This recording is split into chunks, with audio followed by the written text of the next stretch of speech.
And my second one was on the Second World War, and some black troops who were awarded the Medal of Honor in Italy and in France, and also the Tuskegee Airmen, the black pilots. I'm working on numerous other projects and documentaries. I just got done writing a script on Charles Lindbergh, actually, for a company down in Eugene. So I stayed busy with that. And when your son mentioned that you were in the 41st Infantry Division, I know several guys who served in the 41st, and I thought I'd come and talk to you and ask you some questions about your service, if that's okay. Yeah. Great. What I'd like to do is record this. Would you mind? No, I don't. Okay. I don't know what you'll find out. Okay. What I'd like to ask you first is, where were you born? In Logandale, Nevada. I'm gonna get over here because that window is.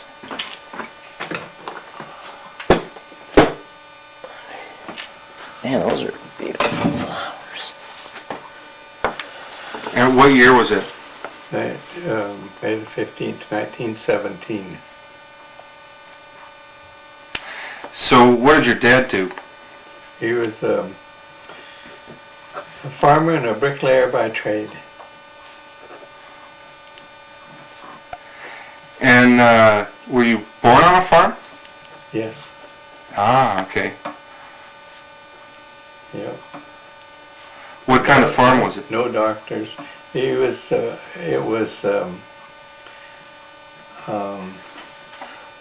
gardens. Let's see, truck gardening mainly, cantaloupe. That was their big crop. That they sold all kinds of vegetables, but that was their big crop. They only had to take them about 6 or 8 miles to a train, to put them on a train. See, there was only horses and wagons then. Did your mother work? Oh no, she worked as a housewife. She raised a few kids. How many? Well, she married my father, and he had 7 children. He had 7 children from a previous marriage? She had passed away, and my mother married him. Then she had 10 of her own. Okay, wait a minute. You have 17 brothers and sisters and half-brothers and half-sisters? We never did call them half, Ah, okay. because they were all Rushtons.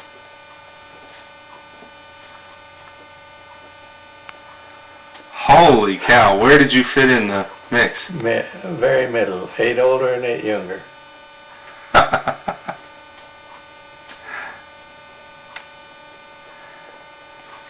I serve on our school board down in Oregon, where I live. And Where at? do you know where Independence is, by any chance? West of Salem? Man, why don't We've seen the name off the road, you know. Yeah, because that's where Harold Howard lives. He lives in Kaiser. Oh, okay, right. My That's brother close lives by. in Kaiser. Ah, okay. Yeah, our school superintendent was one of 16 kids, and he grew up in South Dakota, and his dad actually got a bus to haul a family around in, so they had to pick their own personal bus. Man, wouldn't we have been in great shape if we'd have finally got one like that? We always had a touring car of some kind after about the 30s. So that was, you know, late 20s. Did you have other brothers or sisters who served? Yeah, there were 6 of us in the service, 6. and one got killed in the service. One just older than me.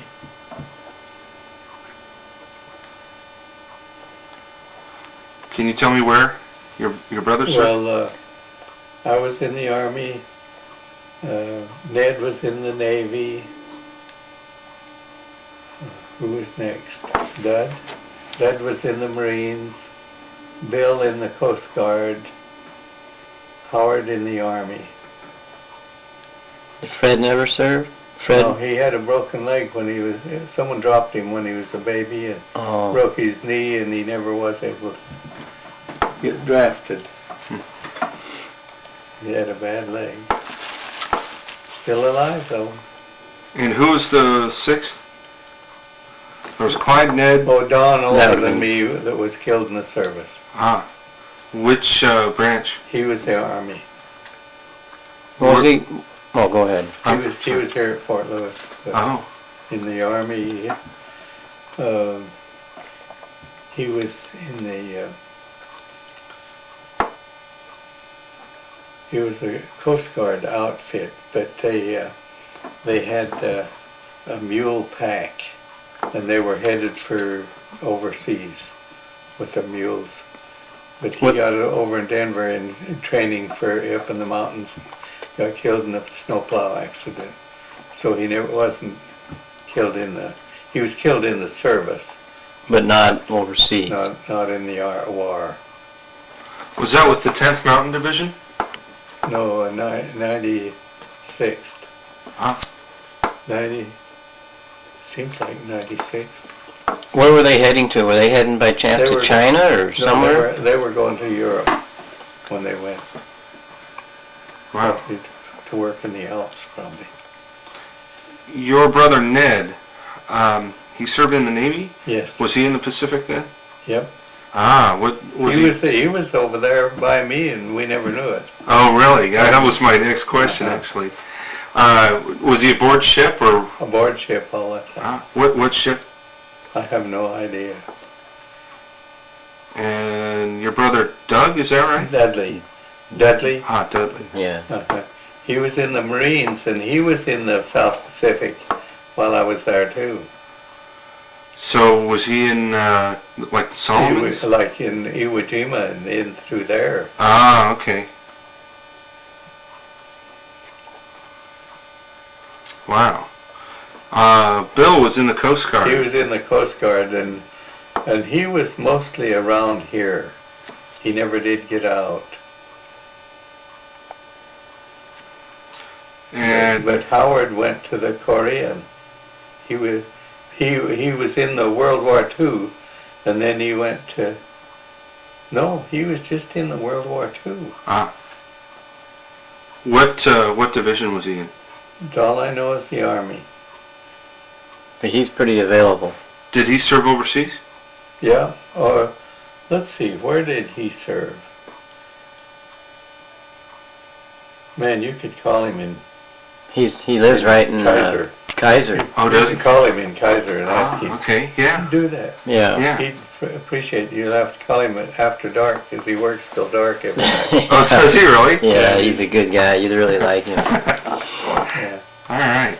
His phone number is 503 393 1665. Great. Clyde, when you were a kid, what did you want to do when you grew up? I thought I was going to be a barber. Really? They asked me in high school, what you going to be? I guess I'll be a barber. When I barbered all the time during the service, I cut people's hair all the time. Really? Never did charge for it.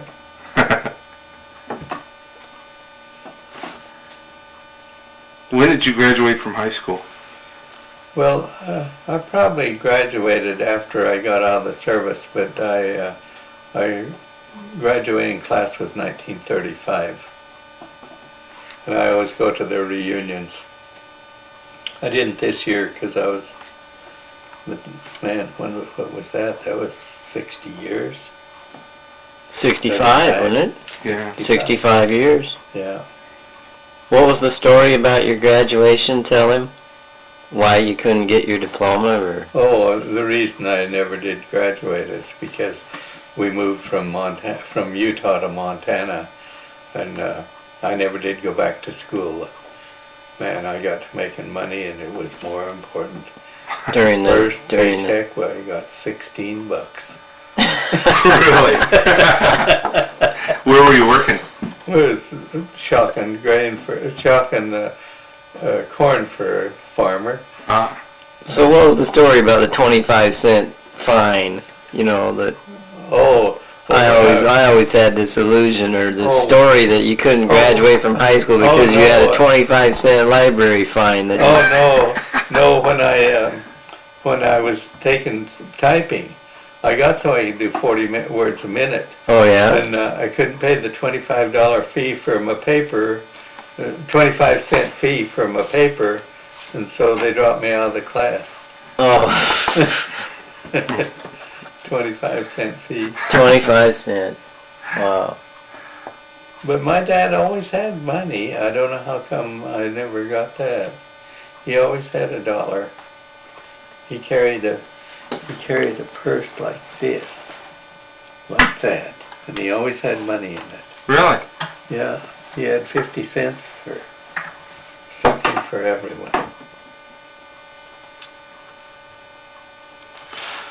So your family moved up to Montana then, Yeah, in 35? 1934. 1934. And is that where you ended up staying, or did you Yeah, go? I stayed there Ah, until I went in the service.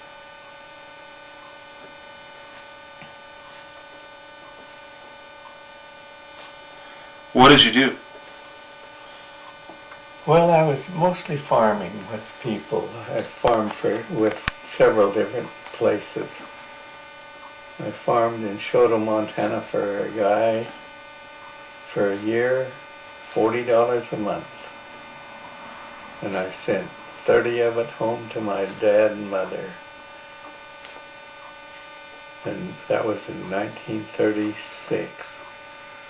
In the fall of 36, a man called me in Utah and wanted me to come down there and run his farm while he went on a short-term mission to Texas. And so I went down there for a year. I was there from September to September.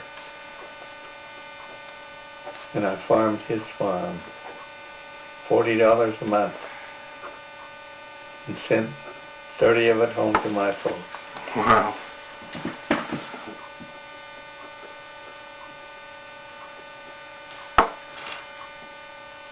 So you farmed all the way up until the war broke out? Yeah, before that I stayed with, I worked for a dairy and delivered milk for them just as I was drafted into the Army. And when I was drafted, it was into the United States Army instead of the Army of the United States, one or the other. And there was 21,000 of us. And we had to spend a year in training, which I did, and then they had to turn us loose. So I was in here at Fort Lewis from September until the next October. They held us over a little because the war was too close and they didn't see how they could lose that 21,000 people. And so they finally turned us all loose and then put us right back in the draft. And so I was only out from October until February.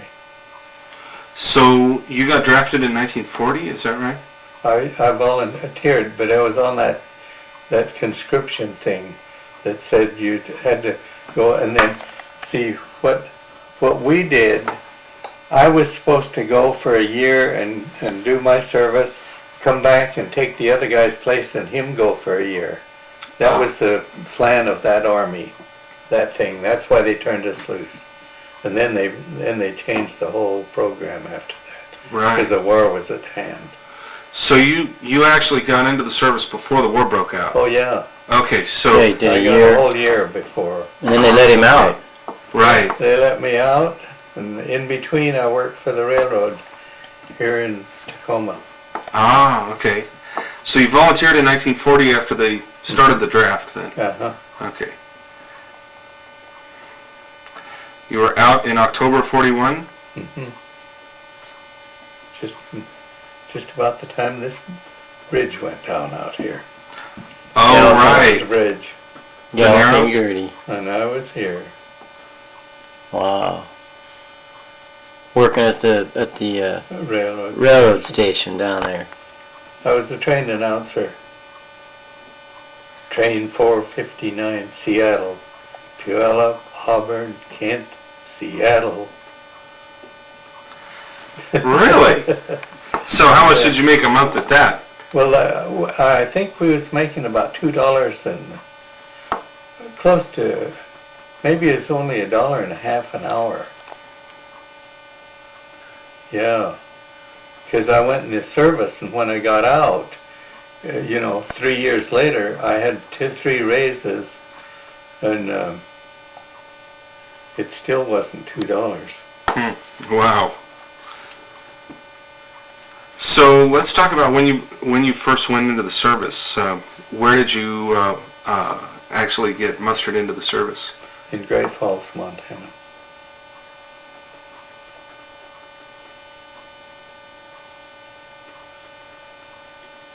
Where did they send you? Right here to Fort Lewis. Oh, so you went straight to Fort Lewis? Within a few days. That was wild when we came along with Puget Sound, when we came over by Everett in the train, the guys all talking, man, look at the Puget Sound. I wondered what they was talking about. They were on the Puget Sound. But anyway. Tell me a little bit about what basic training was like. Oh man, it was mud and water. Mud and water. And we lived in tents. We got into the barracks in about May of 41. So we was in tents all through the winter. Yuck. Mud in the northwest. Well, I never knew what fog was until we came here. Oh, really? Never seen fog in my life. I never had a clue, and we had more fog than I could dream of. And one time me and my friend went downtown to Tacoma, and we went on Wakefield Drive, was the old highway, and I had to walk in front of him so he could see where to go. The fog was that dense. Wow. So we just crawled. And we had never known what fog was. Coming from the Rain. big sky country. And then Yeah, the rain big and sky that country. type of things. When you were going through basic, was there a shortage of weapons? You see photos of guys training with wooden rifles and wooden machine guns. I was in the medics all the time, and we had very few in an ambulance company, and we only had 4 or 5 ambulances for our whole company.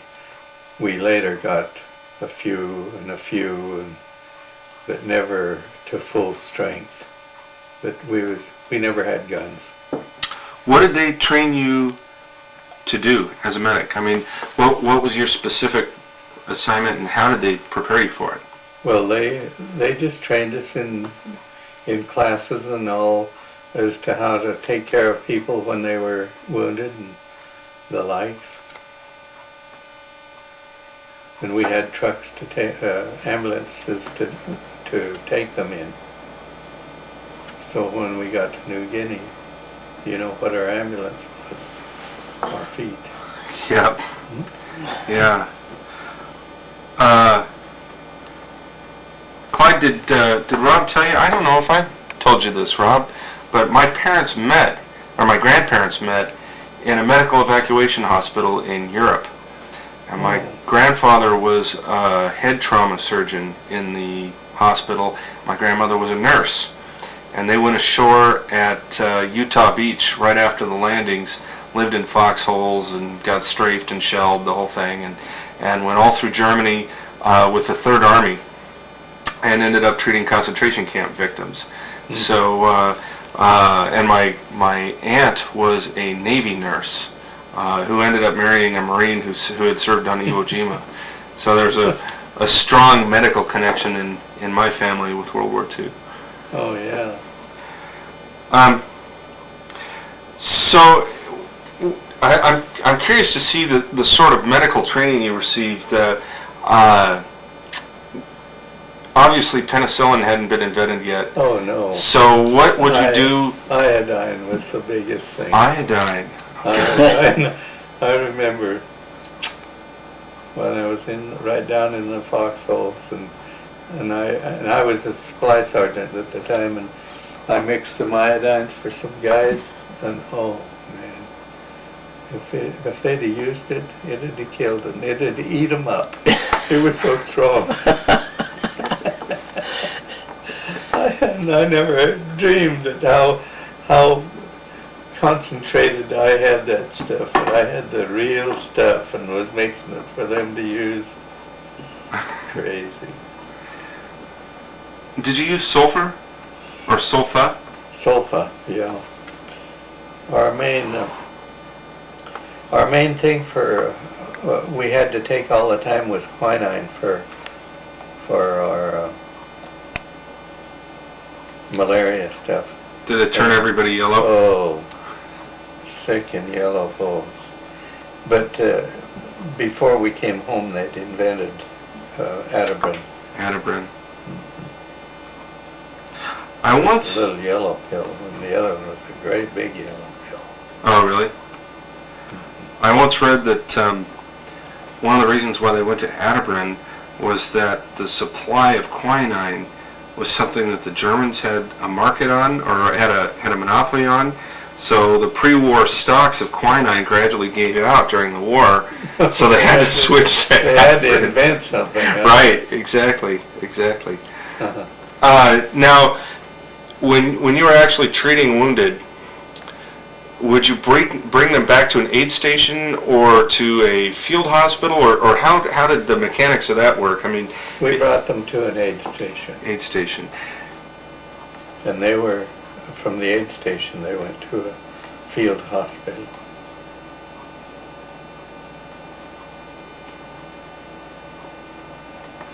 And at the field hospital, would they be operated on at that point, or would they be sent either to a hospital further in the rear or to another forward hospital? Our war zone was New Guinea, and we didn't have that much contact with the Japanese. We had probably 4 or 5 scrimmages face to face with them in all that time. We lost one man in our unit from his own partner shot him when he came into his foxhole one night. But other than that, we never lost a person with a gunshot wound. We brought gunshot wound people in that was up front, and they were treated and then went on to a field hospital. I see. But our main thing was to bring them in. As short as I am, I was given the assignment to go up front to bring a patient in one of the episodes where we was right on them. And so I brought this guy back in, and he was a tall infantryman, but he'd had nervous breakdown up there is all. He just couldn't handle it. And I had to holler, hold your fire all the way through till I got him back to the aid station. Because they could have said, man, there's the Japanese bringing him in. Little guy. Oh, right.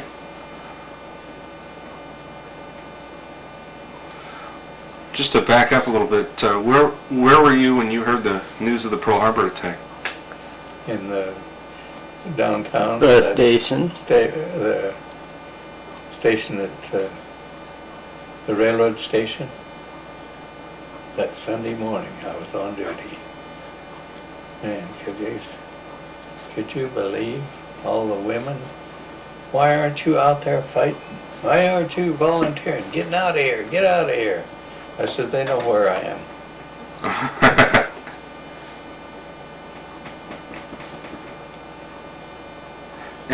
called back up in February? Now, were you married at this point? No, And when you got called back up, did you go right back to Fort Lewis? I went, I politicked. I went out to Fort Lewis and told my unit commander that I'd had. I says, I've just been drafted. Is there any way I can get back my old unit? He says, I'll try, and he got me.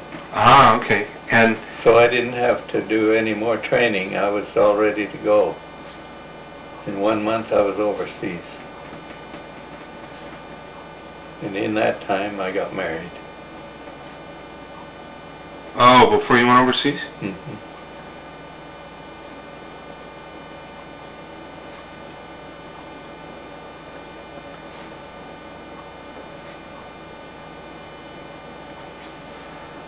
And what unit were you actually in, Clyde? The Company B, the 116th Infantry, 41st Division. And you were a medic for the company? All the way. And what was your rank when you went overseas? PFC.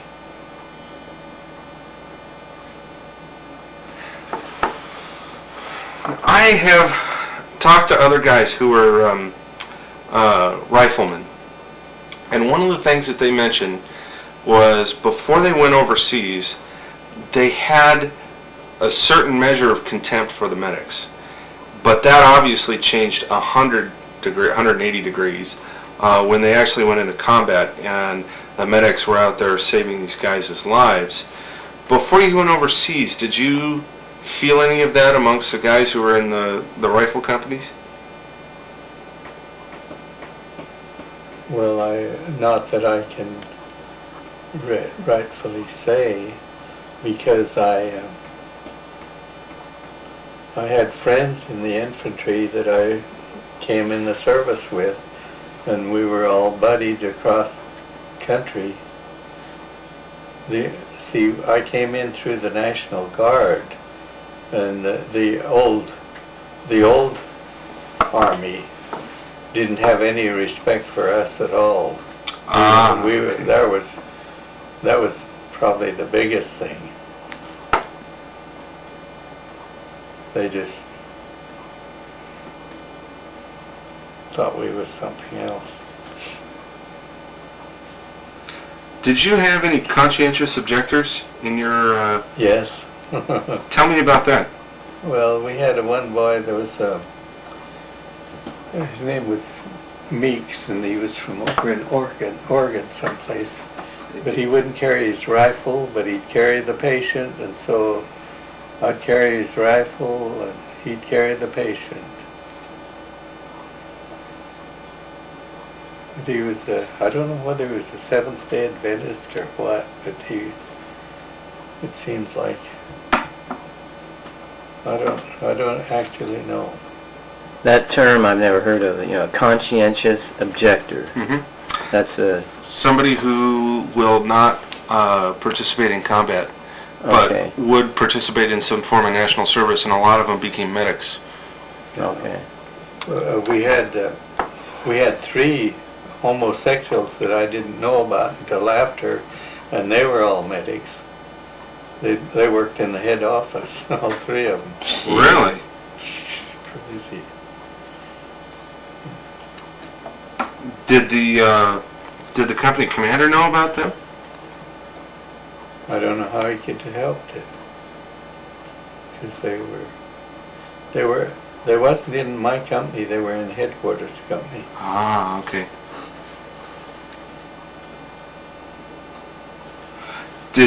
Were they ever disciplined for being homosexuals? No. I don't think they ever did anything wrong.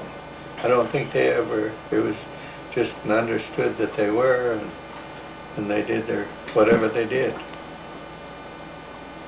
Interesting. Meeks, we were talking about Meeks a second ago. Do you know what part of Oregon he was from? It seemed like it was central, but I'm trying to think where.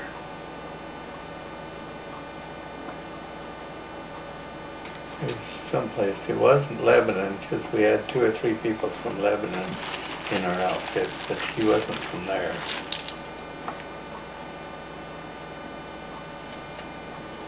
Do you remember his first name?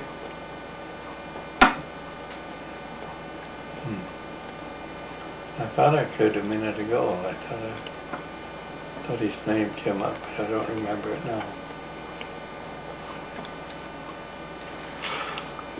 Was he the only conscientious objector In my company.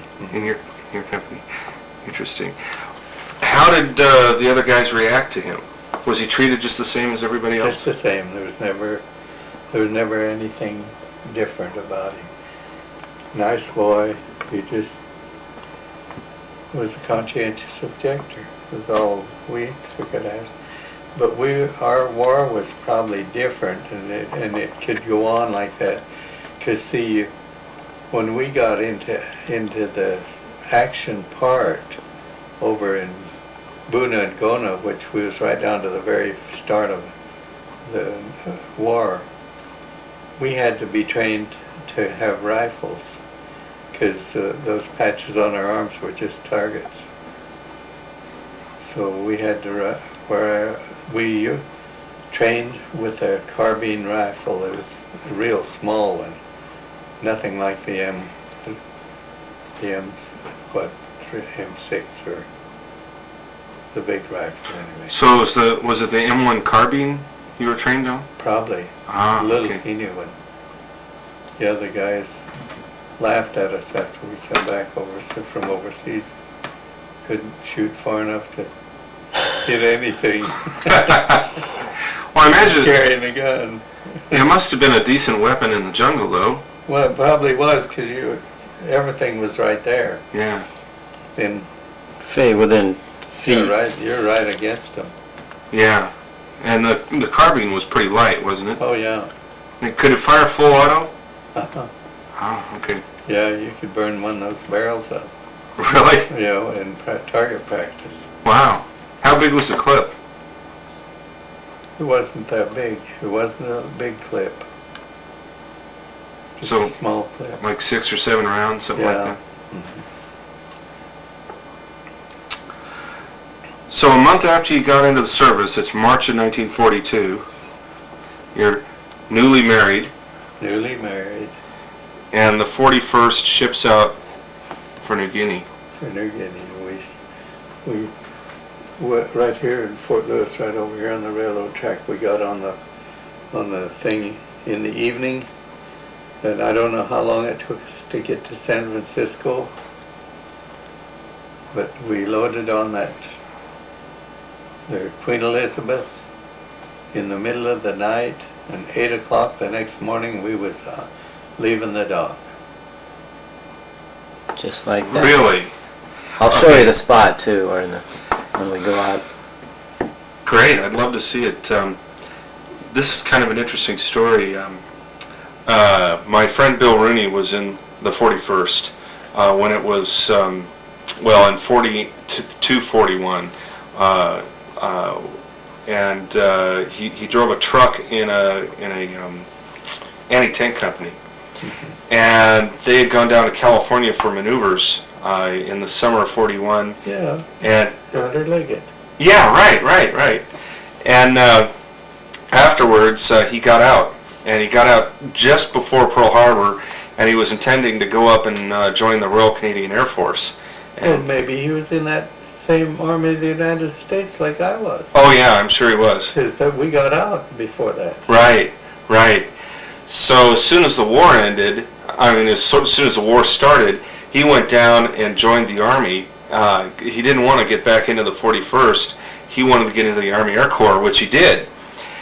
But he got trained, and while he was in Missouri, they just had him out in an open field, and nobody had given them any training. They were just a bunch of guys, and they were suddenly in the middle of the night put on a troop transport and sent to San Francisco. They got to Hamilton Field, and they were supposed to board the Queen Elizabeth in March of 42. but it had sailed the day before they had arrived. And so because of that fluke, because the Queen Elizabeth left before they got there, not only did they not go overseas right away, but Bill actually was able to get into flight training, and he became a fighter pilot in New Guinea, and ended up over there, and he kept bumping into the guys that he knew from the 41st, because wherever his group was based, the 41st had usually captured the airfield complex, like at Hollandia or Biak.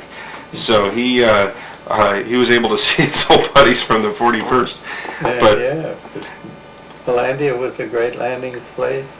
Biak was the greatest. It had that big coral reef. oh right, Coral, all white as your shirt. It was just that white. wow. The whole coral reef, the airstrip.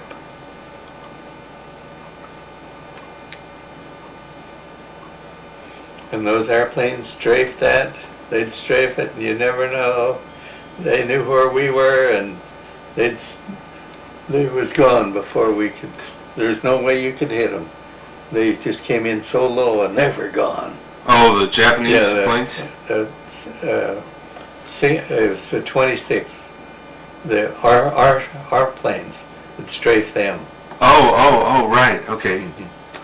Right. So from the Queen Elizabeth, did you go straight to Australia, or did you stop We on went the... straight to Australia. We went straight to Sydney, Australia. Couldn't get there fast enough. I was sick all the way. Oh, were you really? We got off in Sydney, and because we was a medical group, I was assigned to go on the train to take the troops, the sick troops, on down to Melbourne.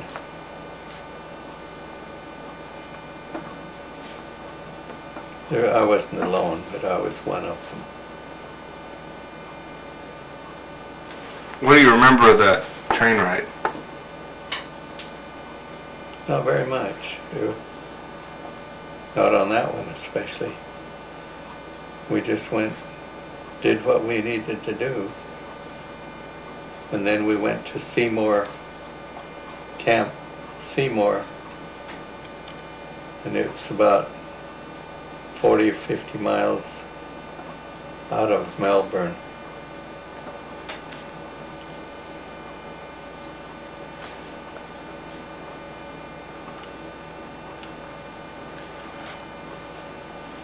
What did you do there? At that point, were you getting more training, or? We got more training, more jungle training, and we did quite a lot. I happened to get yellow jaundice and had to go to the hospital for some time while we was there. But that was a camp all of its own. When we went into it, I can still smell it. It was just smelled like mutton. You can still smell that smell. They must have, that's all they ever cooked there, was sheep.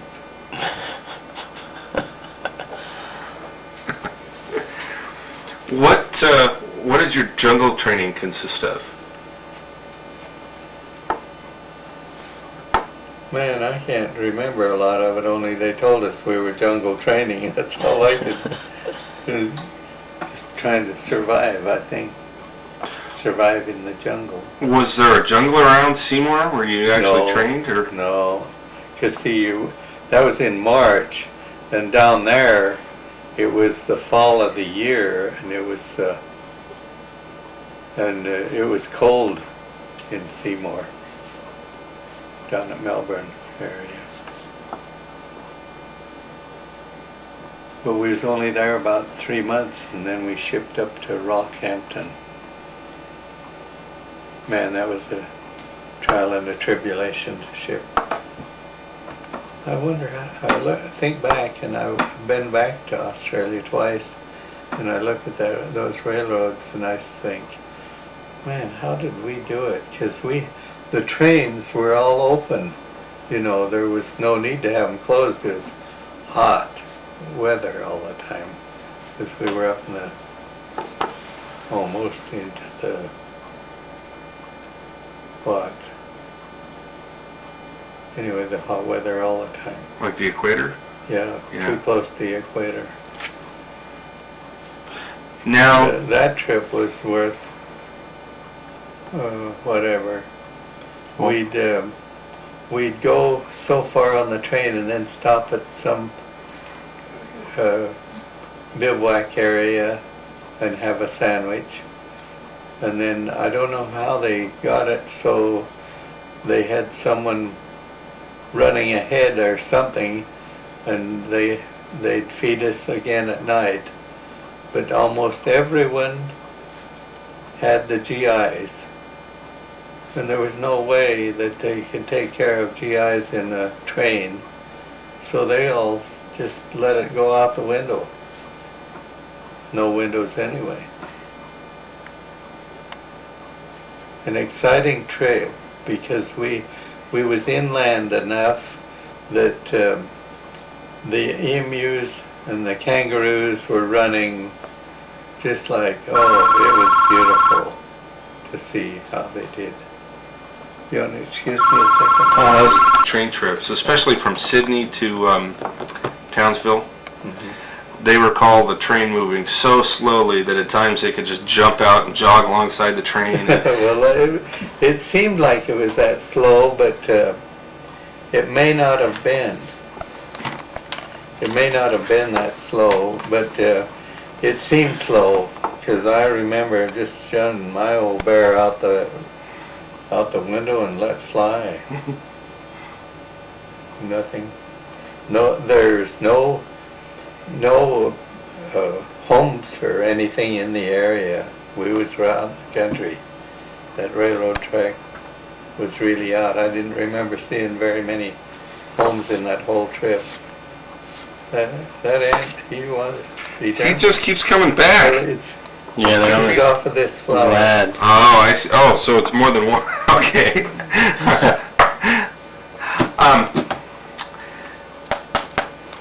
So once you got up to Rockhampton, did you go through further training, or? Yeah, we was in deep training then, and we was training all the time.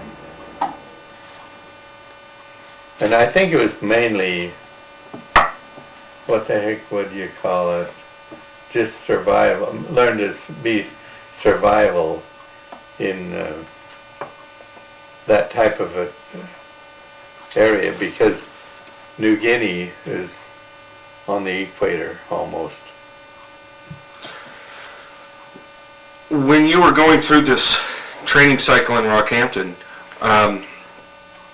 did you have Australians who were teaching you jungle skills, or were there other Americans? Just other Americans. Really? Had they had experience by that point up in I don't New Guinea? know as they did, but they must have read it out of a book or something, and Ah, they were okay. giving it to us. Was it useful training by the time you got up to New Guinea? I mean, was it applicable? I don't think any of it was, because we still had our ambulances. They sent us ambulances, and you couldn't even get a Jeep in where we was at, let alone an ambulance. They sent ambulances over there, and Well, we had them over in New Guinea, over in Australia. Interesting. Oh yeah, we took all of our equipment with us when we went to war. From Rockhampton, where did you go? We went back to Brisbane and caught a boat and went on into New Guinea. And that was in December of 92, 42. 42. What ship? I don't know, but it was a seasick one, is all I know. Let me guess, you don't go That on was boats almost- much, do you? That was almost Christmas time, and so I was on the ship 3 Christmases in a row. 'Cause Were you really? I was in that Christmas, seasick. The next Christmas I was in training in Brisbane, and the next Christmas I was on the way home, seasick.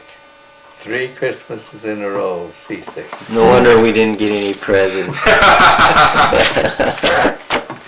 Now, were you riding home with your wife at this Yeah. point? Yeah, And was she writing to you? yeah. Interesting you'd say that, because in 42, we went through Christmas and we was in the service over in the war zone. And we got all of our Christmas mail in July. Did you really? Mm-hmm.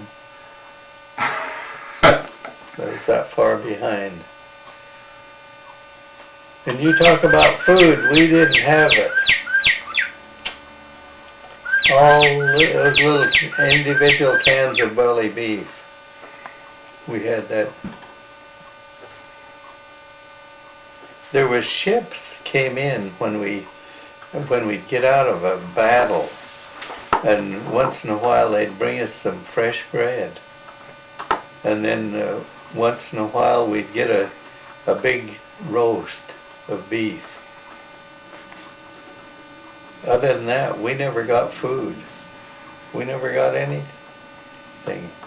And when you talk about Red Cross, we never knew what the Red Cross was.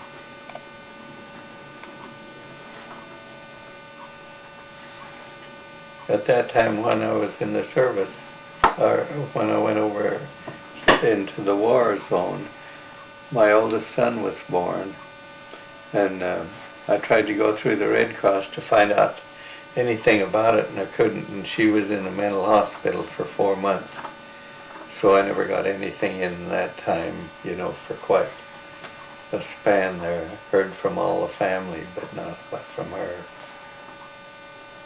But the Red Cross couldn't do anything.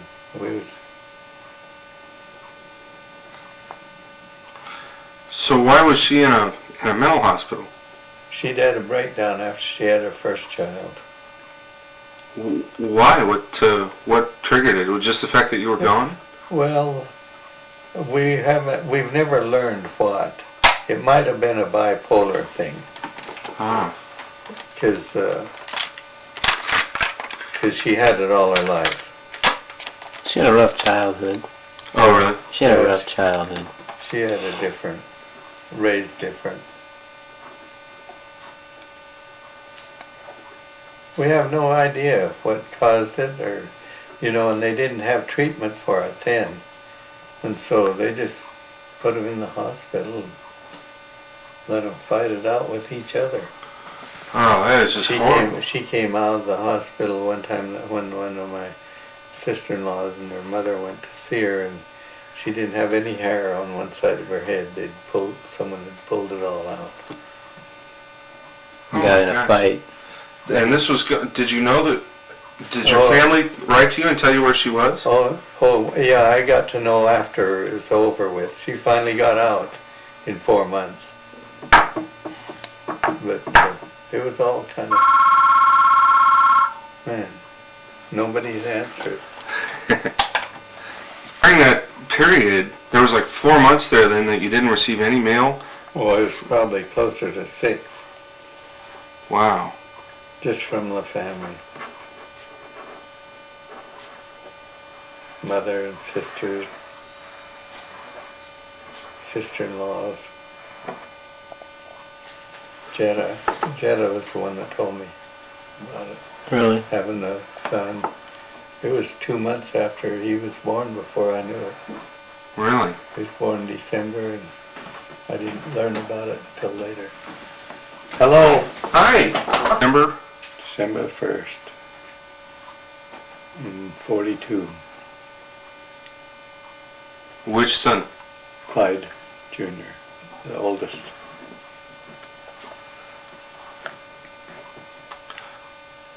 Once you got up to New Guinea, they took you up from Brisbane. Where did they dump you off at? Did they take you to Port Moresby or right over to Boona? We went to Port Moresby and unloaded.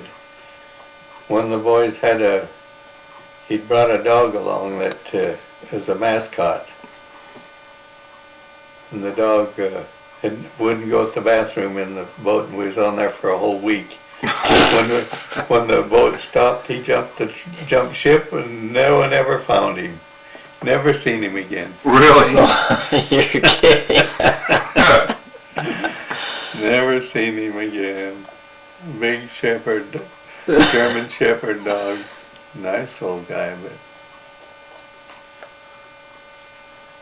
And then because I was in supply, I got to fly on what the heck was the name of that airplane? It was a little aircraft anyway. And they flew me and all the medical supplies across the mountain. Oh, From Buna. Was it a single engine or twin A engine? little single engine. Piper L4 Grasshopper? No, it had a name of its own, but that wasn't it. Ah. But anyway, they flew me over, and I don't know.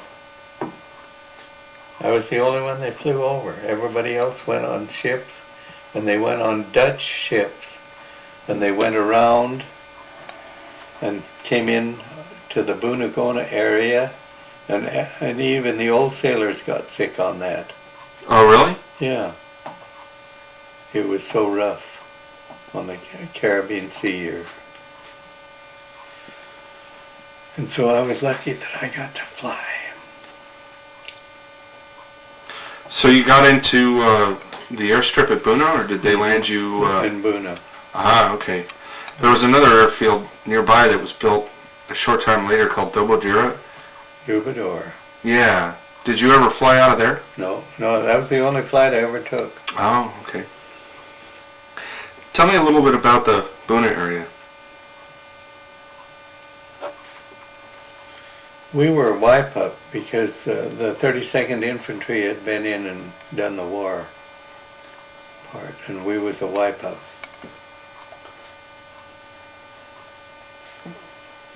Nearly all of our casualties were malaria or typhus.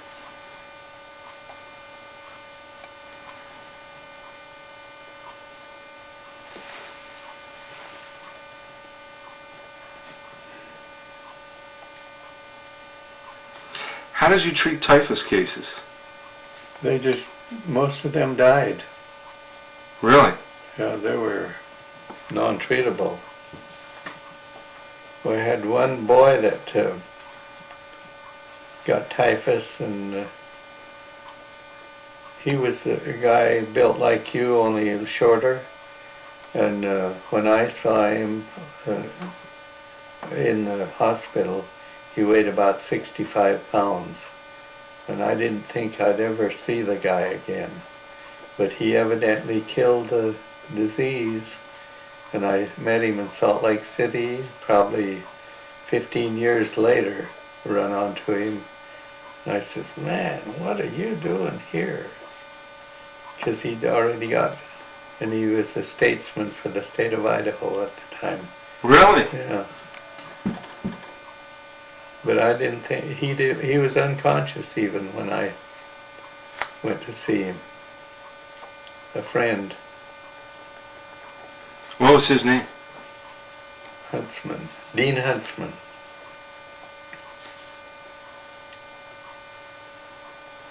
How did the GIs contract typhus? Was that something that they could get in the water, or? It came from the mosquito itself too, I think. Oh, okay. Because they had the mosquito, the malaria fever was and you say, did it come from the water? And it could have done.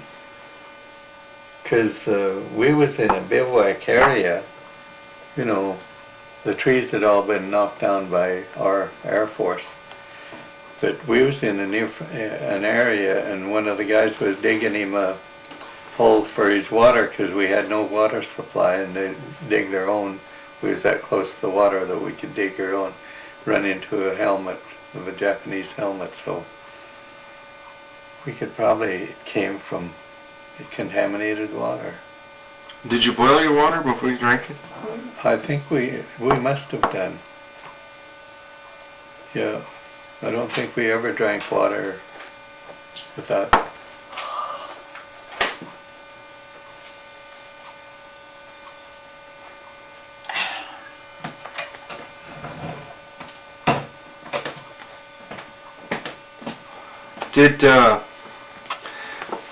Tell me a little bit about what Buna and its environs actually look like. What do you remember of?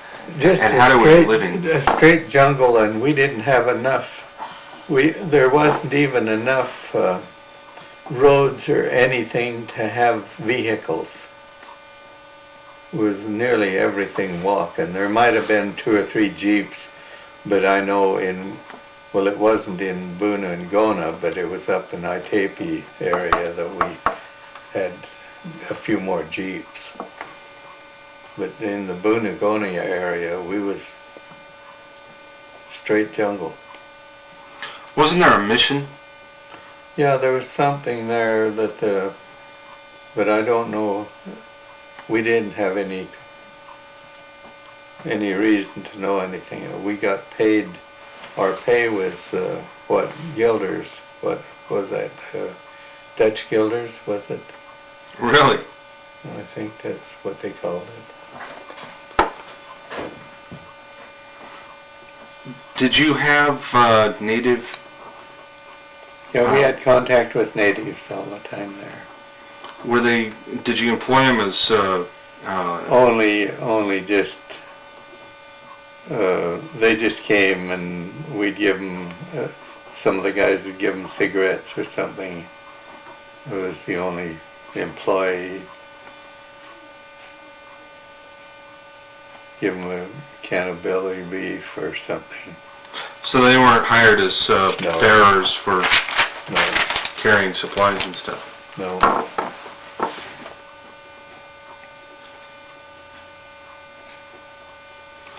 Now, when you were there, that was about the end of the Boona campaign. Mhm. That had been very, very bloody. The 32nd had taken a lot of casualties. Yeah, they took. It was big time there. Like I say, we were in the wipe up, and we had quite a few people out on reconnaissance, taking care of whatever, because they knew where the people were. They knew there was Japanese there, and so the reconnaissance group was out taking care of that all the time. But we did most of our fighting in the day, and they did theirs at night. Would they? So they'd actually launch attacks at night Uh-huh. at you? Yeah, when it came dark, you could figure that we was going to get some attacks. And their planes had come over then too. Ah. They were up so high you could just hear that mm, mm, mm. And you knew it was their planes. Were you ever bombed while you were at Boona? Not right on us, but there was plenty of them, and I've seen several planes shot down while I was there. Oh, really? During Oh yeah, during the night or during the daytime? the night. So they didn't get that far.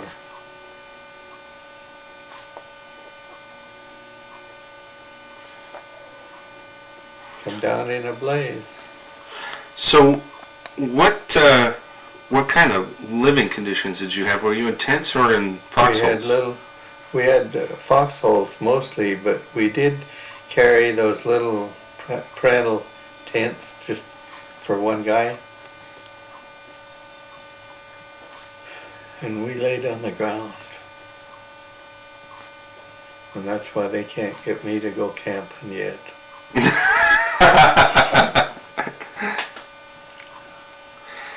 Now, when you dug foxholes, would you have your own foxhole or would you share it with somebody? We nearly always have 2 of us in it.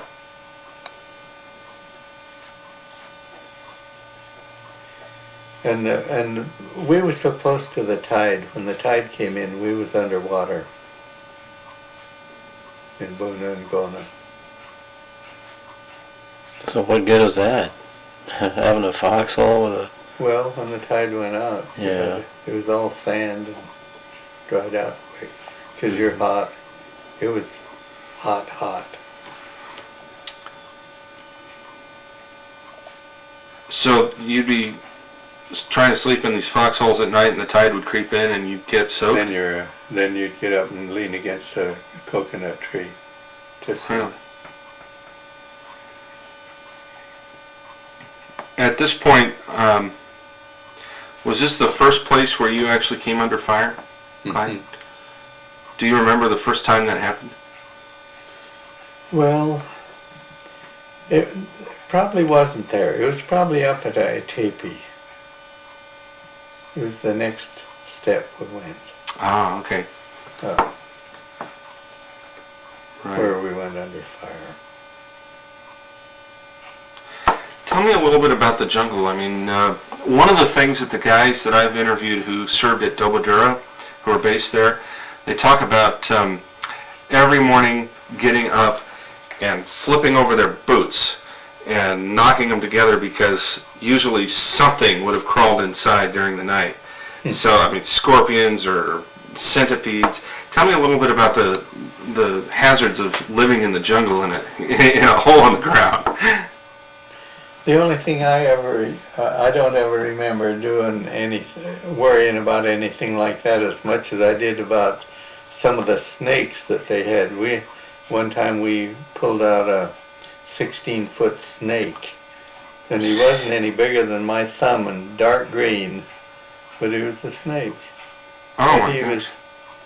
went forever, just big, long, Where was he? up in the jungles. That's whether what he was for, I don't know.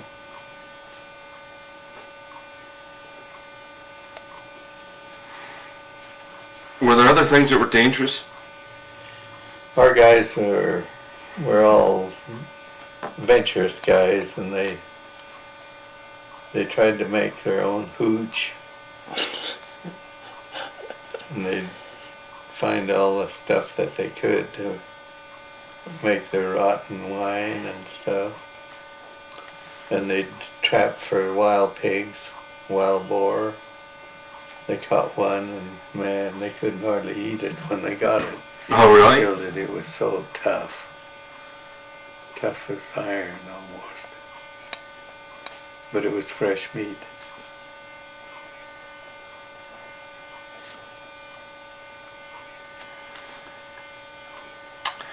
What, so at this point,